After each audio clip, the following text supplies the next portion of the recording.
প্রিয় দর্শক মণ্ডলী, আসসালামু আলাইকুম ওরহমতুল্লাহি ওবরাকাতু।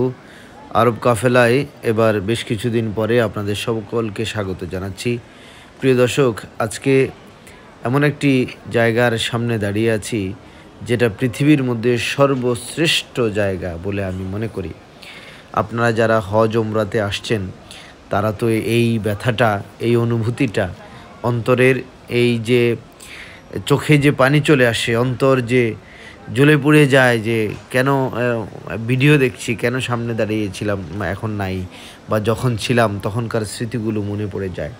আর যারা যাননি তারাও এই জায়গাটি সম্পর্কে বারবার, যারা যাবেন মনে মনে মনোবাসনা, তারা বারবার দেখেন। তো আমি নামাজের অন্তত 20 থেকে 25 মিনিট আগে এরকম অন্তত পবিত্র হারাম শরীফ থেকে 10 থেকে 15 ফিট জায়গা খালি করে ফেলা হয়। বিশেষ করে চারদিকে আপনারা দেখছেন পরিচ্ছন্নতা কার্যক্রম চলছে। এটা প্রতি ওয়াক্তের নামাজেই মাশাআল্লাহ পুলিশ ভাইরা সিকিউরিটি দিয়ে থাকেন। আর পরিচ্ছন্নতা কর্মী ভাইরা, যে সৌভাগ্যবান ভাইরা এখানে পরিচ্ছন্নতার কাজ করেন, তারা নেমে পড়েন। আপনারা যারা একদম সামনে সারিতে দাঁড়িয়ে নামাজ পড়তে চান, অন্তত ওই ওয়াক্তের অন্তত 1.5-2 ঘন্টা আগে এসে এখানে অবস্থান নেবেন। অনেক সময় 1 ঘন্টা দাঁড়িয়ে থেকে নামাজ আদায় করতে হয়েছে, অপেক্ষা করতে হয়েছে 1 ঘন্টা এখানেই। তো আপনাদেরকে নিশ্চয়ই 1.5 ঘন্টা আগে এখানে উপস্থিত হইতে হবে সামনের সারিতে নামাজ আদায় করতে হলে। ফের যে দরজা ঠিক বরাবর সামনেই আমরা দাঁড়িয়ে আছি, নামাজের জন্য অপেক্ষা করছি।